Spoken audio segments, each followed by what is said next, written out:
I wasn't supposed to be home that night. That fact kept echoing in my head like some twisted mantra. The plan was simple. Fly to Denver on Monday. Wrap up the corporate summit by Thursday. Be back by Friday afternoon.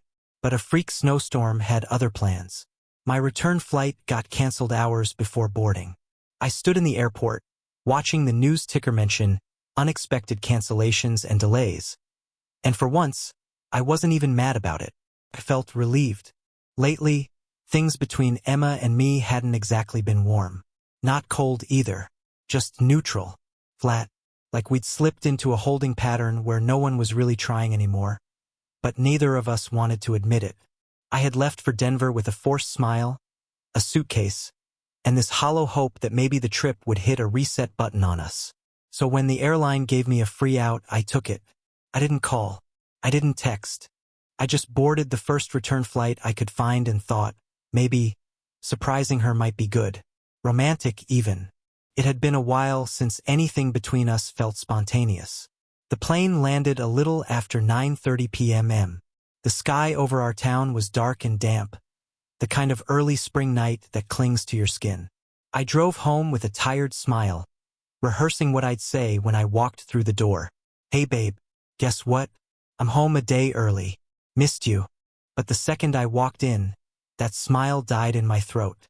The house smelled different. Not bad. Not like something was burning. Just not us. Not familiar. There was a faint hint of cologne lingering in the hallway, something I'd never worn. I stopped just past the entryway, closed the door quietly behind me, and scanned the space. There was a hoodie lying on the floor by the coat rack. Not mine. Too small in the arms and not the right brand. I picked it up. Still warm. Like someone had taken it off less than an hour ago. That's when I felt the shift. That internal lurch in your stomach when your body knows something before your brain wants to admit it. I put my suitcase down and moved toward the kitchen, each step slower than the last. On the kitchen table, 2 wine glasses. Fresh. Not rinsed or waiting to be loaded into the dishwasher. Still damp. One had a smudge of Emma's lipstick. She always wore that deep mauve color. But the other had a fingerprint stain on the stem and a faint ring of red wine left in the bottom. 2 glasses. 1 open bottle of red. And no sign of her. I glanced at the sink. 2 coffee mugs. One of them unfamiliar, this oversized ceramic thing that said #OneDad in that cheap font you only see on novelty gifts. My stomach knotted tighter. We don't have kids. Never have. Never even really talked seriously about it. And Emma sure as hell didn't collect kitschy mugs. Everything in our cabinets matched sleek, clean, boring. That mug stuck out like a sore thumb. I stood there for a moment, staring at it, waiting for my pulse to calm down. Maybe I was overreacting. Maybe someone had stopped by, her brother, a neighbor, a friend, and I just walked in at the wrong time. But then I noticed the dishes were all clean, except those 2 mugs. She had done the rest of the kitchen. I looked over at the trash can and opened it slowly. 2 takeout containers. Thai. Emma's favorite. Pad CEW and yellow curry. Both half empty. The receipt was crumpled at the bottom. Timestamped 7:12 p.m. Delivered under the name Emma L. I closed the trash lid and looked down the hallway. Our bedroom door was slightly ajar. My feet carried me forward before my mind could stop them. I pushed the door open gently, half hoping the room would be empty and I could laugh at myself for spiraling. But the room wasn't empty. The bed was made. Pillows fluffed. A candle burned faintly on the nightstand. Vanilla sandalwood, her go-to. Everything seemed tidy, curated, like it had been staged for someone else to see. And then I saw it. A man's watch. Silver, heavy, expensive-looking. Sitting casually on the edge of the dresser like it belonged there. I stepped closer. The back was engraved with 3 neat letters. T. L. Not mine. Not my style. Not familiar. T. L. I repeated the initials in my head, but they didn't connect to anyone we knew. No family, no friends, no coworkers. I didn't know a single man with those initials, and certainly not one close enough to leave his personal things scattered across my home. Just as my breath caught in my throat, I heard the bathroom door open. Emma stepped out, wrapped in a towel, damp hair sticking to her shoulders.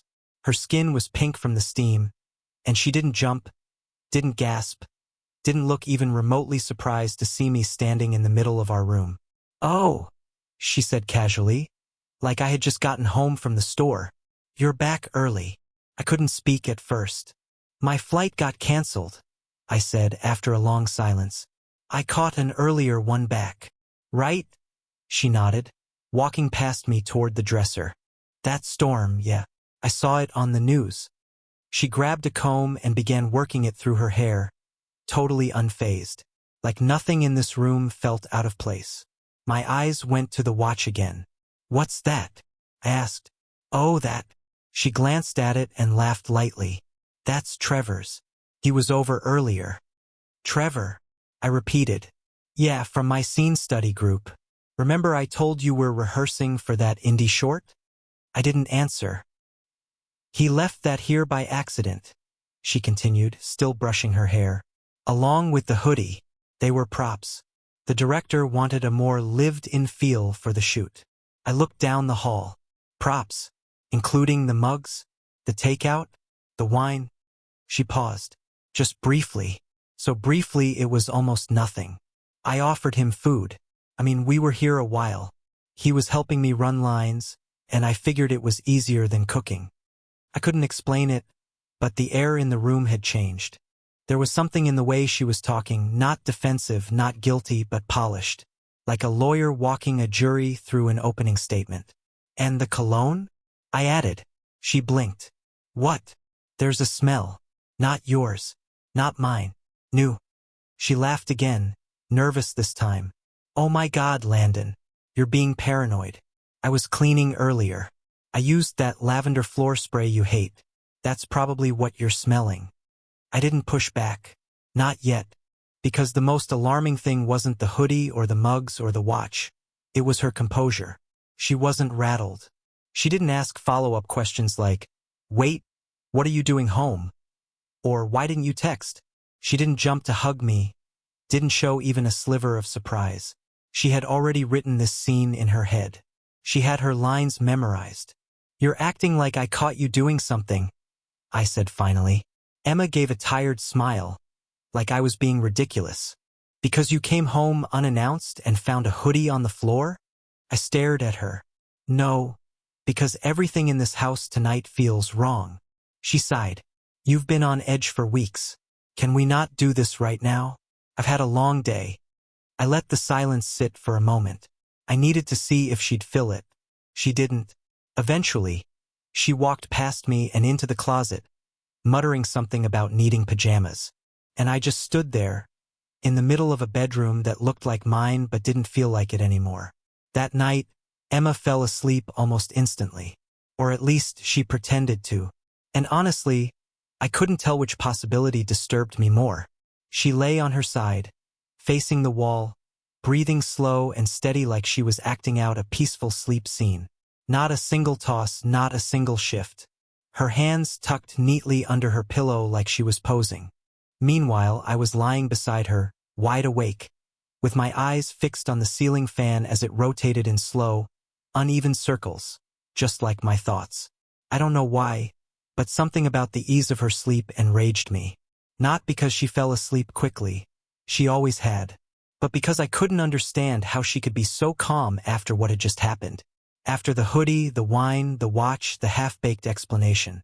After I walked into our home, clearly suspicious and on edge, and she responded with the emotional equivalent of a shrug.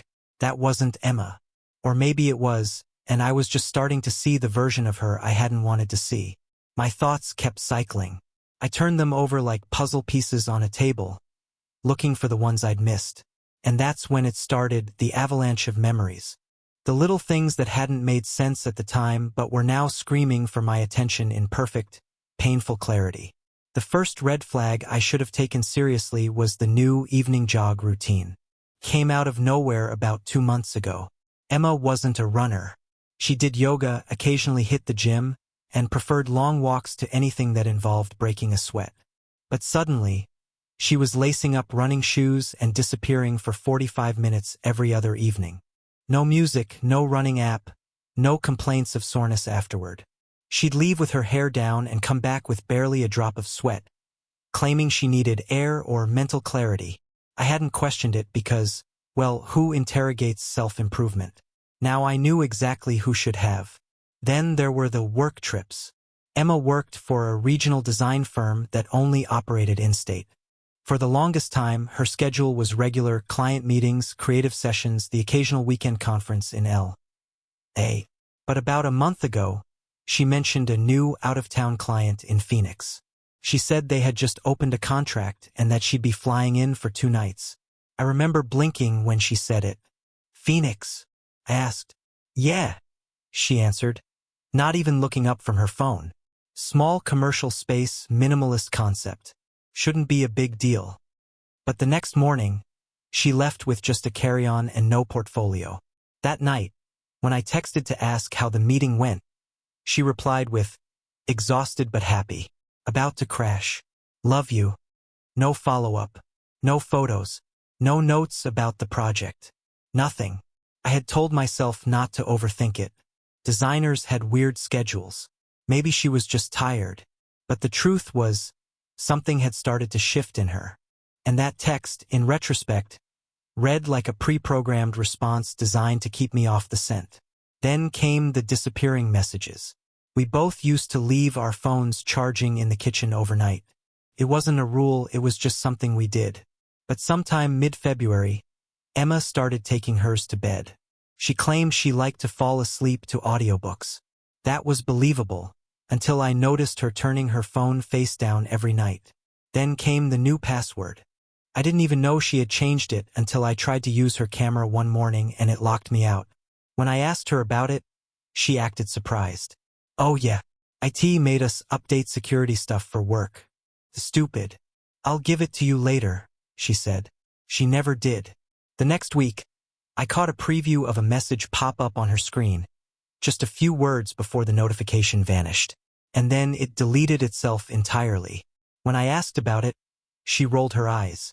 Some setting I turned on accidentally. I think it's for privacy, she said, brushing it off like she was annoyed with me for being curious. I didn't push. I didn't want to be that husband. But deep down, I already felt it. Something had shifted beneath the surface, like a current pulling away from the shore before a tidal wave hits. And then there were the new outfits. At first, it was just a new pair of black leggings and a running top. Nothing flashy. But it quickly turned into 3 more outfits, including a neon pink sports bra I had never seen before and a pair of high-end trainers she claimed were on sale. I remember asking, "Did you get a bonus or something?" She shrugged. Just needed to switch things up. I was tired of looking like a slob. That part stuck with me. Looking like a slob. Emma had never been the type to care much about brands or appearances. She dressed well but comfortably. These outfits were different. They felt curated for attention. And suddenly, she started leaving the house looking like she was headed to a fitness photo shoot, only to return acting like she hadn't done anything special. I started noticing other things too. Long pauses in the garage before she came inside, like she was preparing herself. Fixing her hair in the rear view, touching up her lipstick. She used to walk in humming, tossing her keys on the counter. Lately, she came in slower, quieter, like she was stepping onto a stage. The biggest change, though, wasn't physical. It was emotional. Emma had started disappearing from our life in ways that couldn't be tracked on GPS. She stopped touching me. Not in a dramatic way, just gradually. No more casual shoulder squeezes when passing by. No brushing fingers while handing me a cup of coffee. No goodnight kisses. The space between us in bed used to be warm and full of little touches. Legs tangled, arms draped. Now it felt like we were strangers in separate twin beds. Dinner conversations turned into updates. She stopped asking about my day and started narrating hers like a list. I tried joking with her. I tried watching her favorite shows.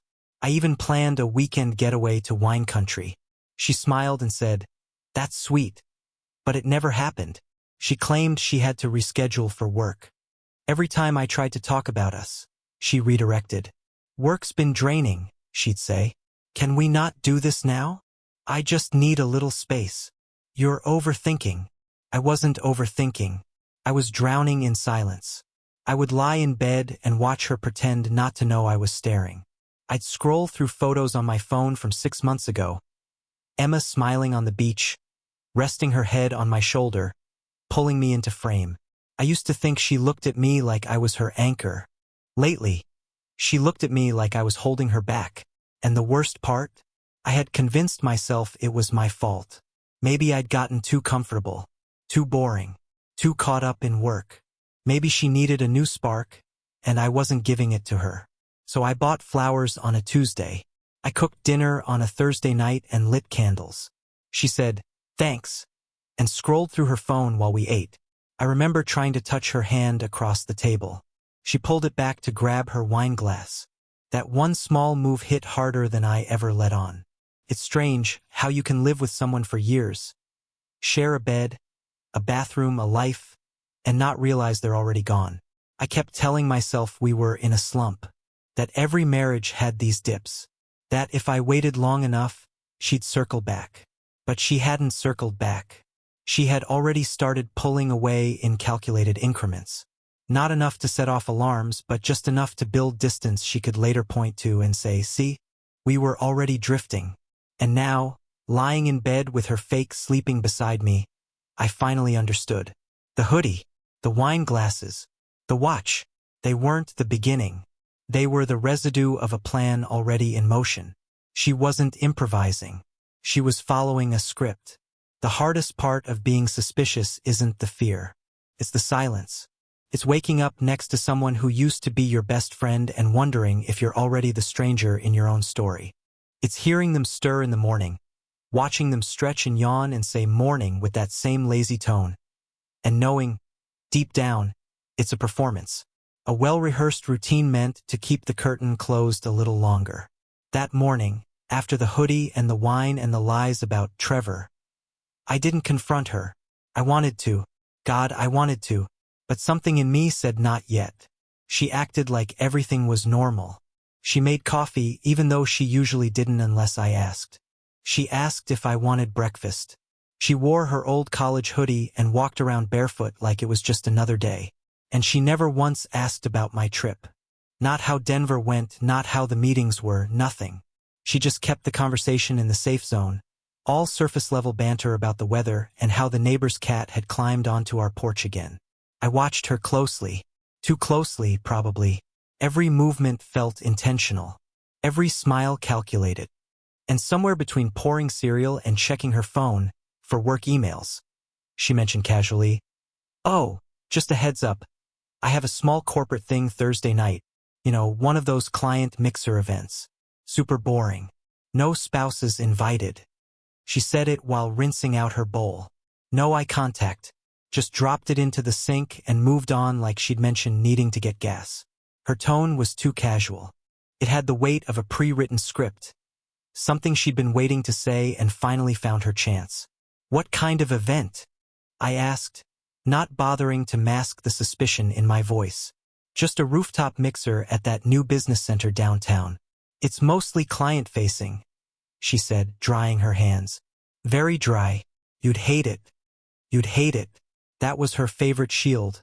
Convince me I didn't want to be there so I wouldn't try. She left for work a few minutes later, giving me a quick kiss on the cheek that barely grazed my skin. When the door clicked shut behind her, I just stood in the kitchen, staring at nothing. Something had shifted. I could feel it, not just in her lies, but in the timing of them. That whole morning had felt like a stage play. She was calm because she thought she was ahead of me. She thought she had her bases covered. And for a while she did. Until I found the invitation. It was later that afternoon. I was in our office trying to distract myself with work. Anything to avoid spinning out again. But I couldn't stay focused. My hands were shaking too much to type. So I started tidying the desk. Clearing receipts. Stacking mail. That's when I saw it, half tucked beneath a notepad. Printed invitation. Elegant cream cardstock, cursive lettering, the kind of design Emma would praise for being minimalist but intentional. It read, "You are cordially invited to an exclusive rooftop soiree at Ridgepoint Tower, Thursday at 7 p.m. Spouse's welcome. Dress to impress. I stared at the words for a long time. Spouse's welcome. I felt like someone had punched the air out of my lungs. There it was, proof she'd lied casually and without hesitation. She wasn't even trying to finesse it. Just flat out lied to my face because she assumed I'd never find out. I didn't get angry. Not yet. I just folded the invitation and slipped it into my jacket pocket like evidence. That night I said nothing. She mentioned the event again during dinner, said she might be late getting home, and I nodded like I believed her. I told her to have fun. I even asked if she needed help picking out an outfit. She laughed and said, "You'd make a terrible stylist." And I laughed back, pretending nothing was wrong while my insides twisted like wire. For the next 2 days I planned. I didn't tell a soul. I didn't rage. I didn't snoop through her phone or follow her car. I just waited for Thursday night. When the evening came, she wore a black jumpsuit I hadn't seen in years. Low back, gold earrings, red lipstick. She looked beautiful. Not, "I'm going to a networking mixer" beautiful. More like, "I'm trying to be remembered" beautiful. I told her she looked great. She smiled with her eyes half closed, the way she always did when accepting a compliment she believed she deserved. "I won't be late," she said, grabbing her clutch. "I'll be up," I lied. As soon as she left, I changed. Navy button-up, blazer, clean shave. Nothing flashy. I waited 10 minutes, then called a rideshare and gave the driver the name of the business center on the invitation. Ridgepoint Tower. When I got there, the party was already in full swing. Soft music echoed across the rooftop. String lights draped from beams.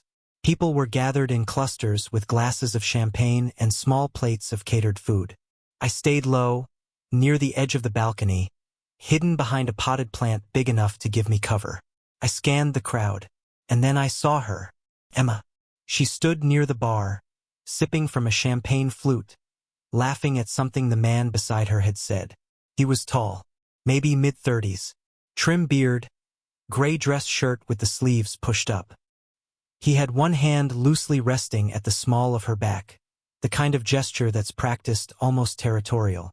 And Emma, my wife, was leaning into him, not accidentally, not the kind of lean you do when you can't hear someone over music. This was intentional, familiar. Her posture was soft, open. She tilted her head and smiled up at him with this expression I hadn't seen in months. Tender, safe, mate. At one point, he leaned in to say something in her ear. She laughed and placed her hand gently on his chest, like it was the most natural thing in the world. Then he moved behind her and wrapped both arms around her waist. And she didn't flinch. She didn't look around to see who might be watching. She didn't hesitate or step away. Instead, she reached up and placed her hands on top of his. It wasn't just affection. It was ownership. That moment, those hands, her calm, their stillness, was the confirmation I hadn't wanted. I felt like the ground beneath me had turned to glass and cracked straight through. There wasn't a speech or an email or some dramatic confrontation. No shouting, no scandal, just a single silent scene playing out in front of me, undeniable in its simplicity. This wasn't some misread signal. It wasn't harmless. It wasn't a coworker being too friendly. This was Macy in plain sight. She wasn't trying to hide it. She was just trying to keep it hidden from me. I don't know how long I stood there. Long enough to watch them mingle, to see her touch his arm, to watch him whisper into her hair, to feel the sharp sting of betrayal not as a sudden knife, but as a slow, deliberate incision. Eventually, I turned and left. Quietly. No confrontation. No theatrics. There was nothing to ask. Nothing to catch. I had seen everything I needed to see. When I got home, the house felt colder, quieter, like it already knew what I'd learned. I sat in the kitchen, the same place I'd found the wine glasses and the takeout trash, and I just stared at the invitation still tucked in my jacket pocket. Spouse's welcome. I pulled it out and laid it on the counter like a dead thing, like a memory that no longer had a heartbeat. I don't know how long I sat there. Eventually, I heard the garage door open. Her heels clicked softly as she entered through the laundry room, humming lightly under her breath. She set her purse down, walked to the fridge, and pulled out a bottle of sparkling water. "Hey," she said, not looking at me. "Still awake?" I didn't answer. She glanced over. "Everything okay?" And for a brief second I considered telling her I had been there, that I had watched her, that I had seen the man, seen his hands on her, seen her allow it. But I didn't. I just nodded. "Yeah, just couldn't sleep." She smiled, almost relieved. "It was a long night. I'm gonna go shower." And then she disappeared down the hallway, completely unaware that I had been standing in the shadows of her new life, watching the pieces fall into place, watching the mask slip. The difference between suspicion and truth is just one moment. I had just lived mine. She came home late again the next night. Not as dressed up. No red lipstick this time. Hair pulled back like she was trying to look casual. I didn't ask where she'd been. She didn't offer it. Just walked through the door with a tired smile and a yawn, like she'd been doing something noble, something exhausting but necessary. "I'm gonna crash early," she said, kicking off her flats. "Sure," I answered, not even looking up from my laptop. She didn't notice the way my fingers were frozen above the keyboard. She didn't see the way I watched her reflection in the window as she moved quietly toward the hallway. She didn't ask what I was working on, and I didn't ask what she was hiding anymore. Because by then, I had already started connecting the dots. And soon I'd see the whole picture. I waited until I heard the shower turn on, her usual routine. 15 minutes of hot water. 10 more spent moisturizing and fixing her hair afterward. Enough time for me to open the drawer where we kept our old tech. Phones, chargers, random cords we never used. Her old laptop was in there, tucked beneath a broken mouse and a notebook from college. I didn't think I'd find anything. Honestly, I opened it out of habit more than hope. It was an older MacBook, one of those pre-touch bar models that still had USB ports. I powered it on, expecting to hit a password wall, but the thing booted up like it had been waiting. No login screen, just the familiar glow of a cluttered desktop. Folders labeled Design Class, Photos, Taxes. Most were old, untouched for years, but near the top there was one that stood out. It was called Transition Cycle. I clicked it. Inside was a single document, a Word file. No password protection, no encryption, just there. I opened it, not even breathing. My eyes scanned the title first, bolded and centered. Transition Cycle, Emotional Detachment Planning. It wasn't a joke. It wasn't a creative writing project or a marketing brief. It was a step-by-step manual. A blueprint. The first few lines made my chest tighten. Objective, gradual disconnection from primary partner to prepare for emotional realignment with a secondary attachment. Timeline, 6 to 8 weeks.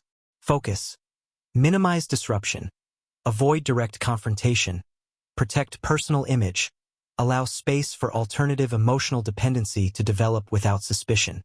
It read like a checklist. Cold. Clinical. I had to reread it twice before the weight of what I was seeing really hit me. This wasn't a breakdown. This was orchestration. Each section had bullet points, staggered actions over time, explanations for behaviors, and even scripts for difficult conversations. Week 1 to 2. Initiate increased personal time.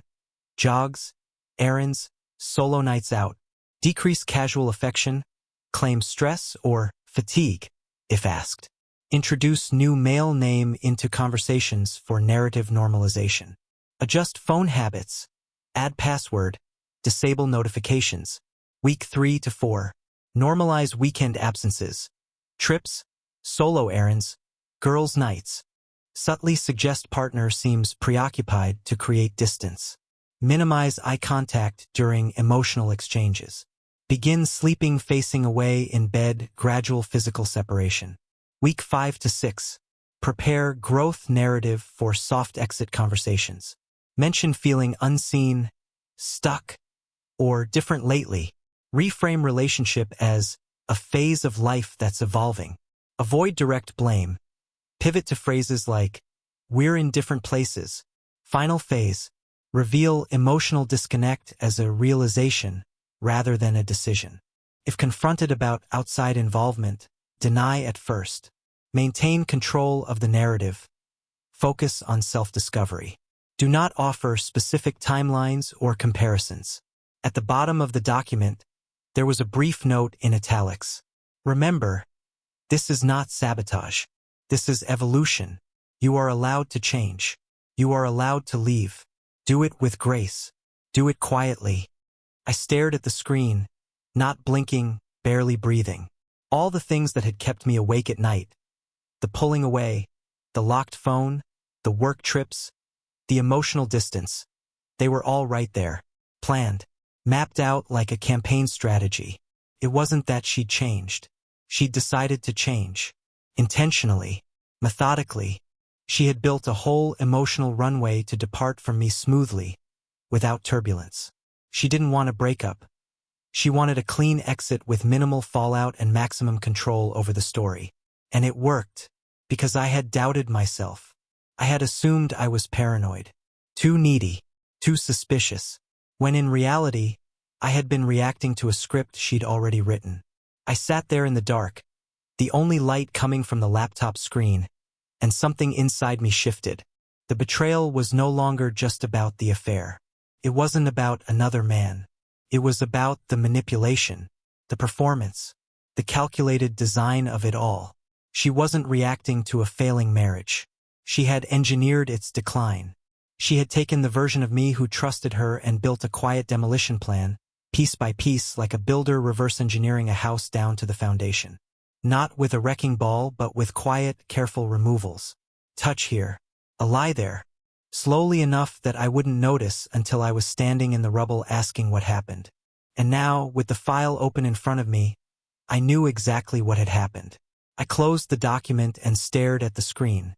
There was a part of me that wanted to print it all out, walk into the bedroom, and throw it on the bed. Slam a fist on the desk. Scream. Demand answers. But another part of me, the quieter, colder part, knew better. She wasn't going to confess. She wasn't going to collapse into tears and say I caught her. She'd pivot. She'd reframe. She'd say it was just a writing exercise or an old class project. She'd flip it like she always did. Make it sound like I was reading too much into things. Because Emma always stayed ahead of the story. She was never messy, never loud. She unraveled things cleanly, like pulling the thread from a sweater and pretending it was never intentional. So I didn't say anything. I copied the document onto a USB drive and emailed it to myself under a hidden folder. Then I carefully shut the laptop and returned it to the drawer, making sure the mouse and notebook covered it again. When I returned to the kitchen, I poured a glass of water and stared out the window, even though there was nothing to see. She emerged from the hallway a few minutes later in pajamas, hair damp. "Did you finish your work?" she asked, stretching. "Yeah," I said, keeping my voice level. She smiled and kissed the top of my head. "I'm beat. I'll see you in the morning." And just like that, she vanished into the bedroom. No suspicion, no hesitation, because she didn't know I had seen behind the curtain. She didn't know I now understood that her absence wasn't passive. It was planned. That her distance wasn't reactionary, it was strategic. That every eye roll, every missed dinner, every "I just need space" was part of a step-by-step transition away from me. She wasn't disappearing. She was replacing, and I had finally caught up. After reading the transition cycle document, something in me locked into place. Not anger, not sadness, just focus. The betrayal wasn't hypothetical anymore. I wasn't guessing. I wasn't obsessing over tone shifts or vague explanations. I wasn't trying to decode her behavior like some cryptic crossword puzzle. I had her playbook. I had the steps. And now I needed to understand just how long this had been going on, and how deep it actually ran. I wasn't going to confront her yet. Not until I had more than hunches and checklists, because Emma was good at spinning things. She'd already framed distance as growth, disinterest as stress, and secrets as privacy. If I wanted truth, I had to gather it piece by piece, quietly, completely. So I started with the building. Her office was in a sleek, glass-covered co-working space on 11th and Maple. A modern complex with multiple companies renting suites on different floors. The building had security cameras at every entrance. I knew this because I'd dropped her off there a dozen times. I also knew the evening concierge, an older guy named Rick, who always wore a black fleece vest and offered breath mints like it was currency. I waited until Wednesday. I made sure Emma was already at work. Then I walked into the building and greeted Rick with a coffee in hand. "Landon, right?" he said, smiling. "Emma's guy." "Still am." I smiled back and handed him the drink. "You still take it black?" He laughed. "You remember." I eased into the conversation, asked about work, security upgrades, foot traffic. Eventually, I mentioned I was helping Emma prep for a work presentation and needed to confirm the last few times she'd accessed the building, just to align her hours with meeting notes. Rick didn't even blink. "You want her logins?" "Just a couple dates," I said. "She's been forgetful lately, and I'd rather help her than have her scramble." He clicked through the monitor. "Looks like she came in Saturday the 12th, around 4:52 p.m. My stomach tightened. That was the night she told me she was visiting her sister. And then Sunday at 9:30 a.m. Left just after noon. That normal? Totally. I lied. She's been swamped. I thanked him, dropped a 10 in the tip jar, and left. But as soon as I got in my car, I opened my notes app and started a log. Every date, every timestamp, every inconsistency. That weekend had been family time. Now it had a new meaning. Over the next week, I gathered more. I downloaded all her Instagram stories from the last 2 months using an archive tool. Most of them were standard coffee mugs, sunsets, sh*ts of her desk. But in 2 of them, there were reflections. A man's silhouette in a window. Same build. Same dark shirts. Then there was a story from a wine bar. Emma sipping something red. Laughing. Nothing strange at first glance. But the wine was in 2 glasses. And the reflection in the polished metal bar behind her? A blurred outline of a man's head, leaning close. Always the same shape. Always just out of direct view. I kept digging. One afternoon, while she was in the shower, I remembered the tablet she barely used anymore. An old iPad we used to keep in the kitchen for recipes. She hadn't touched it in months. But she had used her Apple ID to set it up, and like most people, she probably forgot it was still syncing. I opened it and checked the Messages app. It was there. The whole thread. Not her full conversations, but the start of them. Notifications that had synced before she updated her settings. Most of the messages were fragmented, partial previews. But enough remained to see the tone. "I can't stop thinking about last night. Your hands, your voice. I feel safe with you." This weekend was exactly what I needed. The name was saved as Troy, work. A classic camouflage. Every cheater's favorite label. Something boring enough to ignore. Then came the audio file. Buried in her voice memos. It had synced by accident from her phone. Probably something she didn't even know happened. It was short. 30 seconds. Labeled with a date. No title. I pressed play. First it was quiet. Then a soft rustling. Then his voice. Low. Confident. ** mate. "Emma, I wish you could stay like this forever. Just us." Then a quiet laugh. Hers. "Don't tempt me." Click. That was it. I stared at the screen for minutes after it ended, listening to the echo of his voice in my head. It wasn't a flirt. It wasn't some drunken message. It was real. Warm. Settled. He knew her. He didn't sound like a fling. He sounded like home. And that's when it clicked. This wasn't recent. It wasn't a spontaneous mistake or a sudden emotional drift. This had roots, structure, depth, a full alternative timeline that had been unfolding while I played the role of supportive husband. So I went back further. Photos, receipts, calendars, notes, anything I could cross-reference. I found a restaurant reservation from 2 months ago, made under her email for 2 guests. She told me she was at a team dinner that night. A hotel confirmation, booked in Phoenix during her client trip. I called the hotel, asked if they had a record of a guest named Troy L. Checked in the same dates. The receptionist confirmed it. They were in the same room. A second audio clip, buried deeper. Just static at first, then whispered laughter, the faint click of glasses, and her voice, saying, "This feels dangerous," followed by his reply, "That's what makes it good." It all came together. The hoodie, the watch, the wine. They weren't accidents. They were imprints, leftovers from a life she was building parallel to mine. A life she occasionally let spill into this house, assuming I'd never look close enough to see it. And for a while I didn't. I believed her stories, her timelines, her distractions.